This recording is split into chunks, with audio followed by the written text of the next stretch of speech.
And night, sleep tight. Don't let the bed bugs bite. What? You can hear another one? But it's a school night. Okay, just this once. I am such a pushover. What type of story shall we hear? How about a fairy tale for our times? A field of dreams fenced in by white picket. A story of the young man and woman we all hope to be someday. Too bad, that's what you're getting. Once upon a time, there was a young woman, pretty as a day in June. A young man stood by her side, smart as wit and handsome as a poet. They met in high school and fell in love on a merry day in May. Before long, the young man dropped to his knee, pulled a diamond from his pocket, and won the young woman's hand in marriage. Excuse us, Mr. Storyteller. Moving right along, with the blessing of their Excuse compatible us, families. Mr. Storyteller. Excuse me a moment. Yes, what is it? We didn't exactly meet in high school. Yes, you did. So right here. We met in a bar. And we dated on and off for like 5 years while she experimented with foreigners. How nice. Well, for our purposes, let's say you met in high school, shall we? So, with the blessing of their compatible families, the young man and woman were to be bride and groom. Wait a minute. As I recall, you kept breaking it off. What? Yeah, then you want me back the minute I had a new boyfriend. Well, you didn't waste any time running into the arms of the first guy who had an accent! Let's don't argue in front of the impressionable youngsters. The bride soon set in on the wedding preparation. I never realized you were a racist. I'm not. I was fine with the fact that you dated black men. Assuming that racism automatically refers to African Americans, isn't that a form of racism in itself? Excuse me, ma'am, sir. For me those vouchers so I can return to the story. Thank you. Oh, by all means, don't let anything silly like our issues get in the way. Look, when you play along, the children will have ample opportunity to be disillusioned later. It's a bedtime story, okay? Okay. As I was saying, the preparations. They're to be married in a beautiful church, Drive-through chapel in Vegas. followed by an elegant reception at an old inn in Vermont. Back room at the Stardust Lounge. The bride put Martha Stewart to shame as she had the evening designed to the last detail. From the linen napkins to the centerpieces of purple freesia and Italian ruskets. I think he was invited to somebody else's wedding. And why is he assuming the bride always has the taste? Does it ever occur to anyone that the groom might want to participate?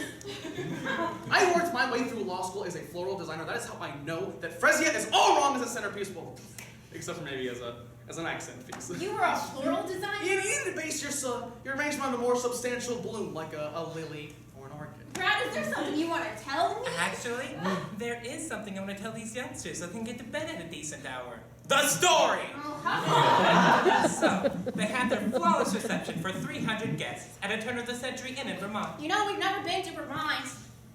which all had a delightful time. What do you mean is there something I want to tell you? Immediately following the splendid Is there something you reception, haven't been honest with me about? Honest with yourself about? the bride at the tender age of 24... What? What's so funny? She is definitely not 24. Brown, whose story is this? Ours! Wrong! This is a fairy tale. I'm going for prototypes. But I'm 35. In this story, you're 24. The average American woman gets married at 24. Well, how old does that make him? 27. Why? How old is he really? Well, I'm the one that's actually 24.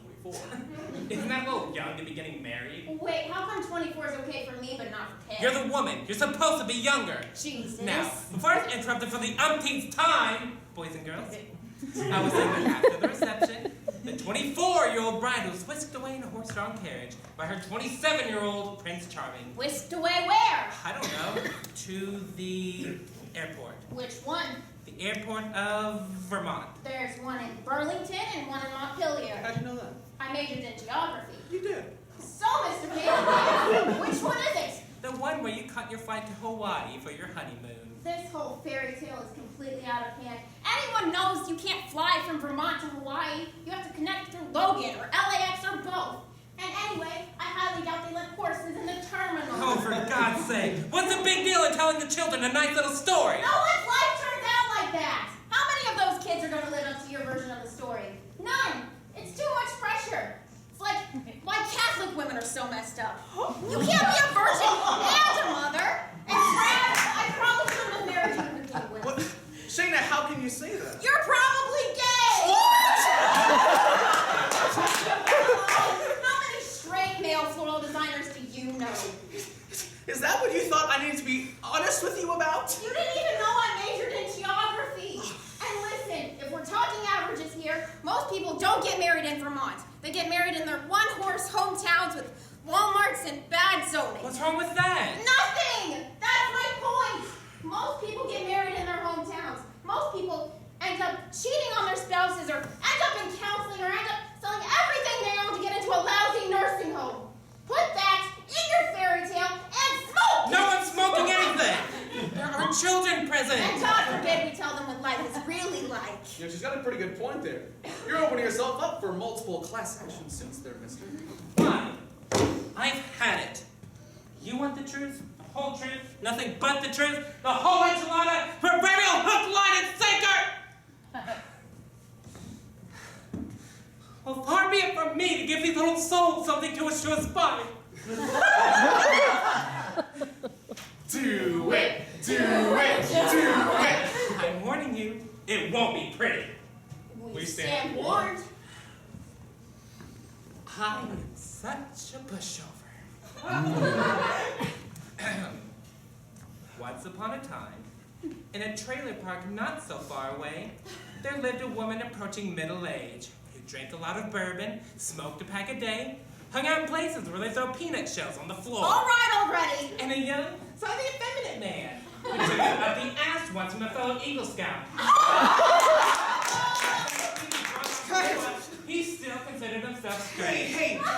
The woman and the man met at a bar one night where they got drunk and slept together afterwards at her place. Since the woman felt guilty about the one-night stand, she felt she needed to make a legitimate relationship out of the encounter to justify the sex, even though she really prefers black men. To stay deep in the dark closet, the man proposed to the woman.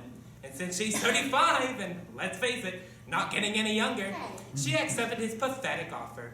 Because it was a real ego boost to have snagged a hot stud 11 years younger than she. Even if he does have the occasional problem getting a stiffy with her because he's really gay. Although the man offered to plan the entire wedding with his best friend Steve, the woman insisted they hire a horse-drawn carriage to drop them off at the airport of Vermont, from which she took 6 connecting flights to Las Vegas to get married by an Elvis impersonator. To celebrate, they showed up at the Stardust Lounge, at which they bought all the bar patrons cheese balls and Budweiser. After they arrived back home in Weehawken, New Jersey, the groom, unable to suppress his inner self for a moment longer, took up with a drag queen from Soho. And the bride, realizing she'd never be a mother, consoled herself with vodka and Xanax and died of a somewhat accidental overdose 3 years later. The groom, now 27, took up wearing cowboy hats and chaps, and made the unfortunate mistake of traveling to Wyoming on business, where he was dragged to his death behind a 4x4 by a bunch of homophobic rednecks. The drag queen wrote a show about the 3 of them, in which he played all the parts, won a Genius Grant, and landed his own talk show on New York City cable access. I bid you good night and sweet dreams, children. The end.